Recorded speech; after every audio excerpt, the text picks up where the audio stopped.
दोस्तों, आज हम एक ऐसे रहस्य की बात करेंगे जो सदियों से इतिहासकारों, दार्शनिकों और खोजकर्ताओं को उलझाए हुए है। ये कहानी है एक ऐसे शहर की जिसकी बातें आज भी हमें रोमांचित करती हैं। क्या ये शहर वास्तव में कभी एग्जिस्ट करता भी था या ये महज एक मिथ है? हम बात कर रहे हैं एटलांटिस की, उस अद्भुत शहर की जो रहस्यमय तरीके से कहीं गायब हो गया। दोस्तों, आपसे रिक्वेस्ट है कि आप इस चैनल को जरूर से सब्सक्राइब कर लें और वीडियो को पूरा एंड तक जरूर देखें, क्योंकि इस वीडियो में हम आपको वो बातें बताने जा रहे हैं जो शायद आप अभी तक नहीं जानते होंगे। और अगर वीडियो के अंत तक बने रहने के बावजूद भी वीडियो आपको पसंद ना आए तो आप वापस से चैनल को अनसब्सक्राइब कर सकते हैं। तो चलिए इस कहानी की गहराइयों में उतरते हैं और इस रहस्य से पर्दा उठाने की कोशिश करते हैं।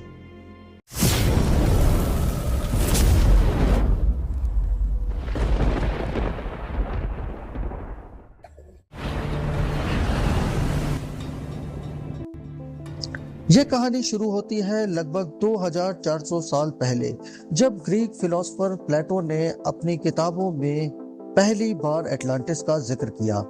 प्लेटो ने अपने संवादों टीनियस और क्रीशियस में एक ऐसे शहर का जिक्र किया जो अपने समय में दुनिया की सबसे शक्तिशाली और एडवांस सिविलाइजेशन थी। प्लेटो के हिसाब से एटलांटिस एक विशाल आइलैंड पर बसा हुआ था। इस शहर के लोग बहुत ही ज्यादा बुद्धिमान और शक्तिशाली थे और उनकी सिविलाइजेशन इतनी एडवांस थी कि उन्हें देवताओं के बराबर समझा जाने लगा। लेकिन इस महानता के पीछे छिपा था एक घमंड जिसने आखिरकार एटलांटिस को विनाश की कगार पर लाकर खड़ा कर दिया। अब प्लेटो की कहानी को हम महज एक फिलोसोफर की इमेजिनेशन मान सकते हैं, लेकिन इसके बाद इतिहासकार हेरोडोटस, जिन्हें की फादर ऑफ हिस्ट्री भी कहा जाता है, उन्होंने भी एक ऐसी ही जगह का जिक्र किया जो अटलांटिक महासागर के उस पार स्थित थी। हेरोडोटस ने अफ्रीका के पश्चिमी तट के पास एक बहुत ही धनी और अत्यंत शक्तिशाली सिविलाइजेशन के बारे में बताया जो समंदर से घिरी हुई थी, जो कि प्लेटो की बताई हुई कहानी एटलांटिस से काफी मिलती जुलती थी। जिससे ये सवाल उठता है कि क्या हेरोडोटस भी उसी शहर का जिक्र कर रहे थे? क्या ये एटलांटिस का एक और रूप था जिसे इतिहास के पन्नों में अलग अलग नाम से जाना गया? अब बात करते हैं एक ऐसी ही जगह की जिसे हाल के सालों में एटलांटिस की एग्जैक्ट लोकेशन माना जा रहा है, रिचर्ड स्ट्रक्चर, जो मोरिटानिया के सहारा रेगिस्तान में लोकेटेड है। इसे the I of the Sahara के नाम से भी जाना जाता है। रिचर्ड स्ट्रक्चर का गोलाकार आकार और यूनिक जियोलॉजिकल स्ट्रक्चर प्लेटो के बताए हुए एटलांटिस से काफी मेल खाती है। प्लेटो ने जिस सर्कुलर सिटी और पानी से घिरे हुए आइलैंड का जिक्र किया था वो इस स्ट्रक्चर से काफी हद तक मिलता है। पर सवाल ये उठता है कि क्या सहारा का ये हिस्सा कभी समंदर से घिरा भी हुआ था? क्या ये सच में एटलांटिस के वो खंडहर हो भी सकते हैं? एटलांटिस की पॉसिबल लोकेशन की बात करें तो अटलांटिक महासागर और मेडिटेरेनियन सी का जिक्र भी आता है।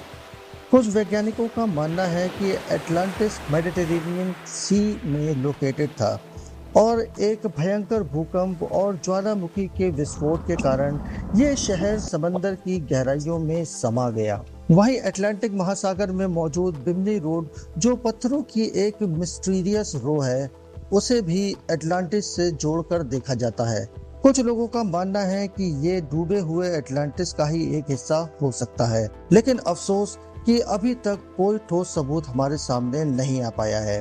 दोस्तों, यहाँ एक और थ्योरी भी है, पर यह थ्योरी बाकी की थ्योरी से बिल्कुल हटकर है और इस पर विश्वास करना बिल्कुल भी साधारण बात नहीं।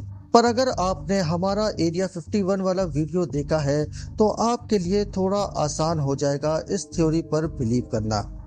कुछ वैज्ञानिकों का मानना है कि एटलांटिस में रहने वाले लोग दरअसल में आम इंसान थे ही नहीं, या तो वो खुद एलियंस थे या फिर उन्होंने एलियंस से कांटेक्ट किया था और उनसे ही एडवांस टेक्नोलॉजी ली थी और अद्भुत ज्ञान प्राप्त किया था। क्या ये केवल एक कल्पना है या फिर इसमें कुछ सच्चाई भी हो सकती है? दोस्तों, क्या अटलांटिस वास्तव में एग्जिस्ट करता भी था? क्या यह शहर सच में इतना महान था या ये केवल एक काल्पनिक कहानी ही है? अटलांटिस की कहानी एक ऐसा रहस्य है जो हमें सोचने पर मजबूर करती है। प्लेटो, हेरोडोटस, रिसेट स्ट्रक्चर, समंदर और एलियंस, ये सब अटलांटिस के उस रहस्य का हिस्सा है जिसे आज तक कोई पूरी तरीके से सुलझा नहीं पाया। हो सकता है अटलांटिस सच में कहीं गहरे समंदर में सो रहा हो। क्या हम कभी अटलांटिस को खोज पाएंगे या ये हमेशा के लिए एक अनसुलझा रहस्य बनकर ही रहने वाला है? कमेंट सेक्शन में हमें अपने जवाब जरूर दीजिएगा। और अगर वीडियो पसंद आया हो तो वीडियो को लाइक और चैनल को सब्सक्राइब करना मत भूलिएगा। हम मिलेंगे अगले वीडियो में एक और रहस्यमयी कहानी के साथ। तब तक के लिए सोचते रहिए और रहस्यों में खोए रहिए।